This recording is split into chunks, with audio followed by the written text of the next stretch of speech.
तपाईँ यो संस्थामा कहिलेदेखि जोड्नु भएको छ?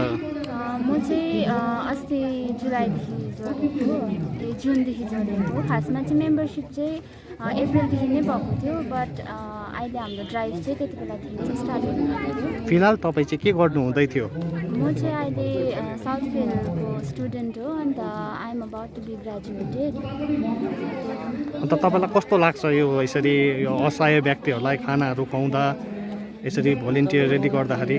त्यो चाहिँ एउटा हामीले जति ड्राइभ पनि गर्दै आयो त्यो हेरेर चाहिँ हामीले पुरै दार्जिलिङमा पुरै निडी पर्सनहरू पनि रहेछ जसलाई चाहिँ चाहिन्छ, अन्त त्यही भएर चाहिँ हामी अलिकति अब राम्रै लाग्दैछ यो ड्राइभ गरेर। अन्त हामी चाहिँ अलिक भन्छ कि अरू मेम्बर्सहरू पनि अगाडि आउनु, अन्त स्पेसली अहिलेको युथहरू जो हुनुहुन्छ उनीहरू चाहिँ अब अहिले जोड्यो भने चाहिँ बिकज अब अहिले स्कुल कलेजेसहरू पनि छुट्टी छ, अन्त दे क्यान जोइन अस। अन्त हामी पनि अब अनलाइन क्लासेस हुँदैछ र पनि अब हाम्रो फ्री टाइममा हामी चाहिँ गर्दैछ यो काम। सो त्यति भन्न चाहन्छु। आपका नाम? दीक्षा सिंघल। जी, आपको कब से बढ़ रही है और कैसा लगता है आपको इसके? मेरा स्कूल टाइम से ही मैं इन सब चीज़ों में बहुत हूँ। मैं पहले भी अपने स्कूल और कॉलेज के तरफ से ये कर चुकी हूँ। रॉबिन हुड आर्मी फ़िलहाल ही जून में यहाँ पर आया है, वैसे ये बहुत सारे सिटीज़ में है जैसे अश्विनी ने बताया। अभी फ़िलहाल हमारा 4 ड्राइव हो चुका है। लास्ट ड्राइव में हमने फ्राइड राइस बांटा था जो कि हमारे एक डोनर ने सप्लाई किया था। आज मेरे घर की तरफ से हमने डोनेट किया है और नेक्स्ट ड्राइव से आरएचए दार्जिलिंग ऑफिशियल हो जाएगा। आरएचए का जो वेबसाइट है उसमें भी फिर दार्जिलिंग का नाम आ जाएगा। तो ये 4th ड्राइव हमारे लिए बहुत इम्पोर्टेंट था। 5th ड्राइव से ये ऑफिशियली दार्जिलिंग में इनॉग्रेट हो जाएगा और दार्जिलिंग में इनॉग्रेट होने के बाद हम सोच रहे हैं कि हम इसको दार्जिलिंग के आउटस्कर्ट में भी लेके जाए, जैसे लेबोंग हो गया, सिंहमारी हो गया, घूम हो गया। तो अभी फ़िलहाल यहीं तक है। एंड हम लोग क्लोथ ड्राइव भी करने का सोच रहे हैं जिसमें जो लोग चाहे उन लोग अपने पुराने कपड़े जो कि फटे ना हो, अच्छे हो, वो दे सकते हैं हम लोगों को और हम वो जाके गरीबों में बांटेंगे।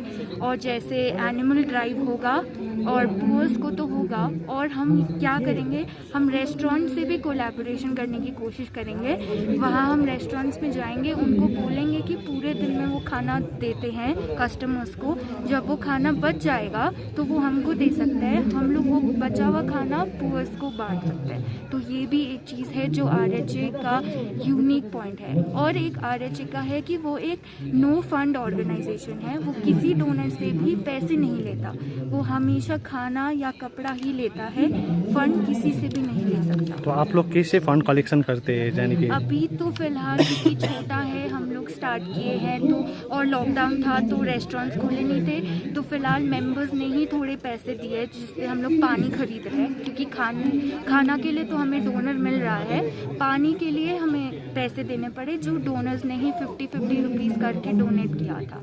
आगे जाकर हम पानी खाना सब डोनेशन में लेंगे, कुछ भी पैसा नहीं दिया जाएगा। क्या ये आप लोग का ये लॉकडाउन तक ही रहेगा या ये कंटिन्यूस? कंटिन्यू रहेगा। आरएचए बहुत टाइम से 2014 से ही काम कर रहा है। ये लॉकडाउन तो लास्ट ईयर से स्टार्ट हुआ है, ये हमेशा से चलता आ रहा है, तो ये सिर्फ लॉकडाउन तक सीमित नहीं है, आगे भी चलता रहेगा। आप कितने सालों से इस संघ में जुड़े हुए हैं? मैं आरएचए में तो अभी आई हूँ दार्जिलिंग में, जब हमें पता चला। बाकी दूसरे संस्था में हम लोग थे, मैं कैलकाटा में पढ़ी हुई हूँ तो वहाँ पे भी हम लोग करते थे काम। अभी आरएचए में मैं फर्स्ट टाइम ही मेंबर बनी हूँ और मैं अभी से स्टार्ट कर रही हूँ आरएचए में पार्ट लेना। जी, आपका नाम? दीक्षा। Thank you. तो संस्था का नाम चाहिँ रबिन हुड आर्मी हो। मान्छेहरूले आरएचए गरेर बोलाउँछ।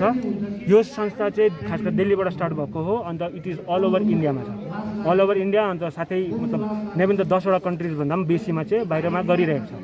अन्त हामीले चाहिँ यो 4 हप्ता अगाडिदेखि नै स्टार्ट गरेको थियो, अन्त आज चाहिँ हाम्रो 4थो हप्ता भइरहेको छ। हामीले चाहिँ पहिला चाहिँ आफ्नै घरबाट स्टार्ट गरेको कि हाम्रो घरबाट नै पहिला च्यारिटी गरौँ हैन। त्यहाँदेखि चाहिँ हामीले चाहिँ मान्छेहरूलाई अपिल गर्छौँ कि अगर तपाईँहरूकोमा सरप्लस खाना छ, रेस्टुरेन्टमा भन्छौँ कि अलिकति छ भने तपाईँहरूकोमा चाहिँ हामीलाई दिनुहोस्, हामी चाहिँ त्यो गरिबहरूमा बाँडिदिन्छौँ। अब जसरी मान्छेहरू कुली भयो, कतिजना अफोर्ड गर्न सक्नु हुँदैन, कतिजना बेगर्स भयो हो, यहाँ माथि डाँडामा बस्नुहुन्छ, उनीहरूलाई चाहिँ दिने हो। खास गरी हामी चाहिँ